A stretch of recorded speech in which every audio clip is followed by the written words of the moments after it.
The girl ordered the robot butler to jump through the window. He heard the command and did not hesitate to jump down. The man downstairs heard the sound, was very confused and suspected that it was an earthquake. Immediately after, the doorbell rang. An android fell and malfunctioned all over and stood outside the door. Sorry for the inconvenience, sire. May one enter? The man asked him what happened. Android refused and said he wanted to maintain family harmony. But even though he didn't say anything, Martin knew what was going on and was furious about it. He called a meeting with his wife and daughters. He asked everyone to treat the robot as family and not to bully it like that anymore. It's not a person.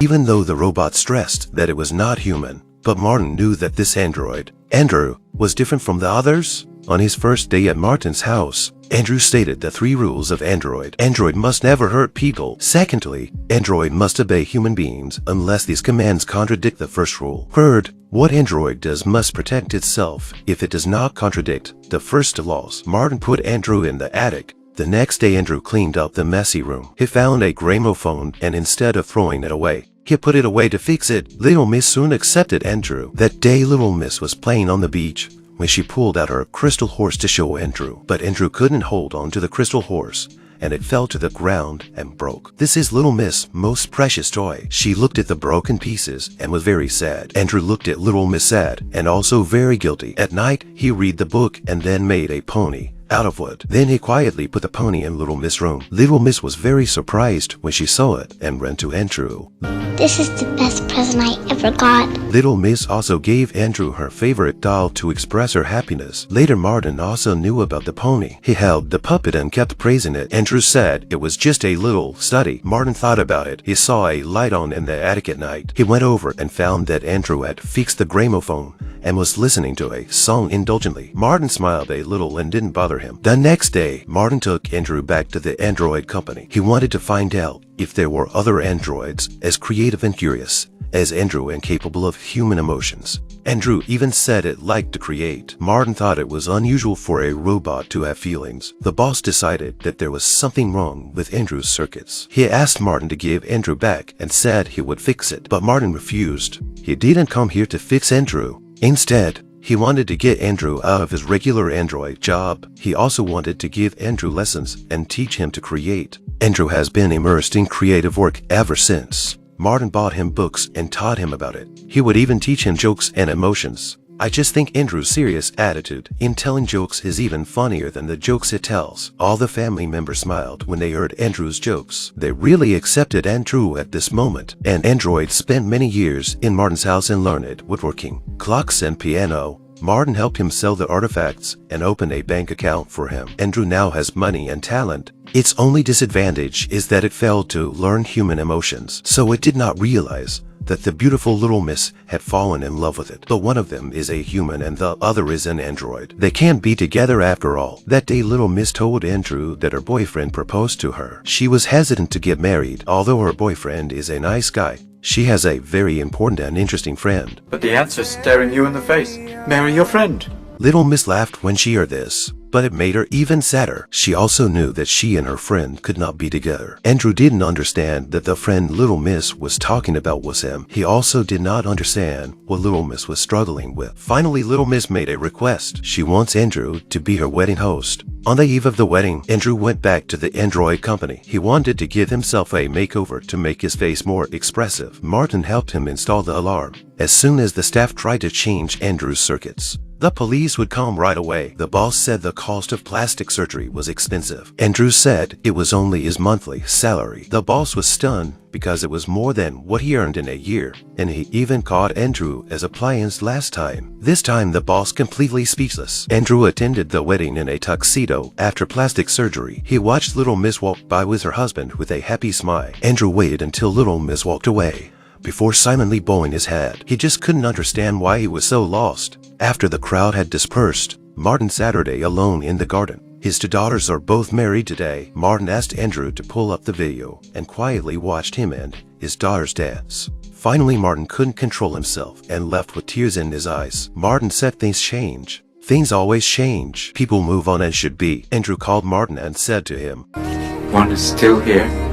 Then Andrew stayed in Martin's house for another 12 years. He watched little Miss Sun grow up to be a teenager. The boy disliked Andrew and always played tricks on him. He was caught by little Miss before he reluctantly said sorry to Andrew. Andrew looked at the boy and wondered. He asks little Miss what it takes for a person to be free. Andrew doesn't want to leave Martin's house, but he doesn't want to live as a servant anymore either. He didn't want to take orders from anyone anymore. Andrew took out all the money in his account and bought his freedom from his master Martin. Martin was shocked. He thought little Miss had encouraged Andrew to do so, but it was actually Martin who gave Andrew hundreds of books and taught him to learn. Andrew was raised by him to have emotions and to want to be free eventually. Martin was silent. The next morning, he returned the check to Andrew and also gave him his freedom. But from that moment on, Andrew could no longer stay at Martin's house. Freedom comes with a price. Andrew stopped fighting and left quietly. Before he left, Martin gave one last piece of advice, and that was for Andrew to stop calling himself one. Andrew didn't go far. He built a house on the beach near Martin's house. Once he left, he didn't return to Martin's house for 16 years. Until one day little Miss came to him and said Martin wanted to see him again. Only then did Andrew realize that so many years had passed. Even Martin was about to leave this world. Before he died, he took Andrew's hand and said he was wrong, but he was also happy that Andrew had his freedom. After sending Martin away, Andrew wanted to find his kind and to understand his mission. Andrew went to many places and met many of his kind. Some of his kind had been damaged, some had been disintegrated, others were programmed without a thought. Andrew traveled for years until he came to a market in San Francisco. He saw a dancing female android. Andrew manually closed its jaw and followed the female android to a laboratory. The owner of the lab was called Rupert. His father is the engineer of Android Company. Rupert has figured out how to replicate a robot's human appearance. But unfortunately, no one wanted to fund his research. When Andrew heard about it, he offered to invest in it and help him change its appearance. Rupert threw a ball of Play-Doh on the skeleton. It slightly rubbed the Play-Doh a few times to appear a human face. And then Rupert helped Andrew dismantle the head and remove the skin of the machine. Andrew saw himself in the mirror. And then...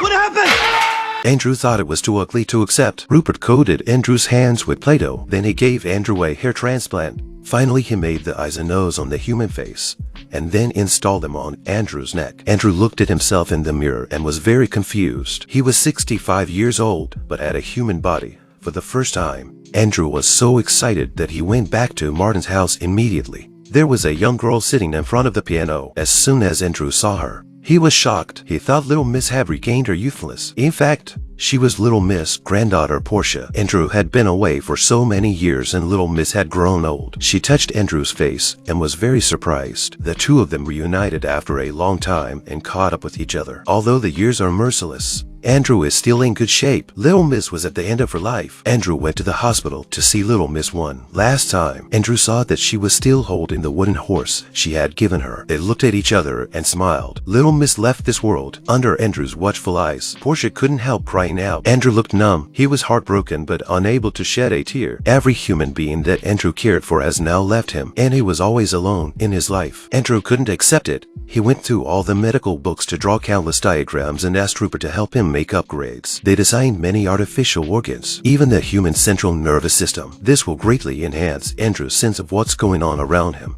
Once he is equipped with these organs, his feelings and emotions will be very different. In fact, Andrew has already begun to feel emotions. Andrew's connection with Portia began to grow after little Miss passed away. They would often talk and walk together. Andrew was polite and gentle. He could make Portia laugh every time he told a joke. They grew closer and closer. Portia danced with Andrew at a ball. Andrew thought it was all a magnificent dream, but Portia still has a glimmer of clarity. No matter how much they liked each other, Andrew is still an android. She can't get too attached to an android. Andrew was sad and just said that life is impermanent. He went back to Rupert's lab to make further modifications. Finally, one day he did it. Andrew excitedly ran up to Portia and let her poke her in the eye.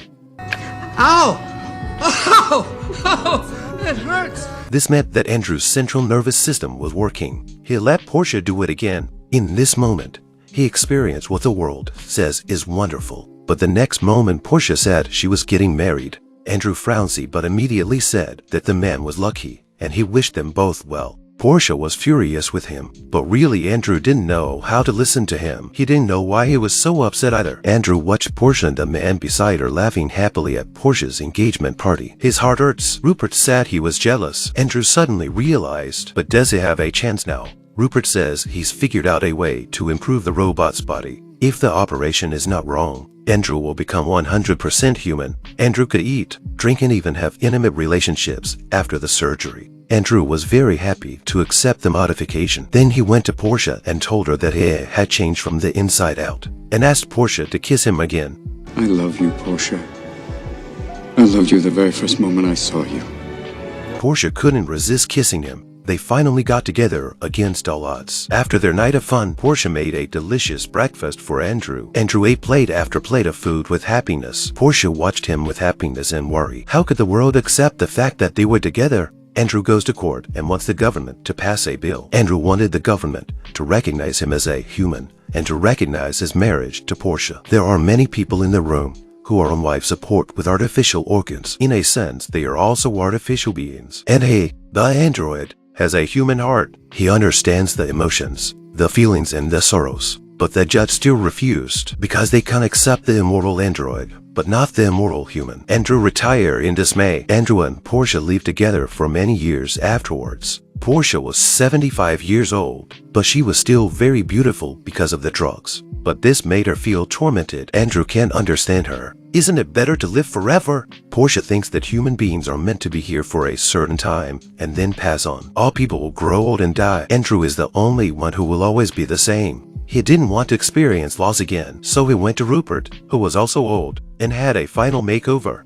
Andrew will undergo this surgery, will become completely human, will also be old and die. Years later, Andrew went to court again. This time his hair is graying and his body is deteriorating. I would rather die a man than live for all eternity as a machine. Andrew's years of persistence were all about the truth. He wanted people to recognize him for the human being. The judge was silent and said that she would consider it. The day the decision was announced, Andrew and Portia were too old to stand up. They lay in bed watching TV. The government recognized that. With the exception of Methuselah and other biblical figures, Andrew is the oldest living human being in recorded history. Andrew's human status was recognized, as was the legitimacy of his marriage to Portia. Portia turned her head and saw Andrew leave this world with a smile on his face. It doesn't matter whether he witnessed it or not in the end. Andrew, as an android, had endless time, but he knew the true meaning of life. Andrew felt the loss over and over again. He watched the people he loved leave him over and over again. People come and go, but he always lived alone. Parting is painful, but it's only logical because life has a beginning and an end. In the end, Andrew gives up eternal life, but gains the dignity of being human.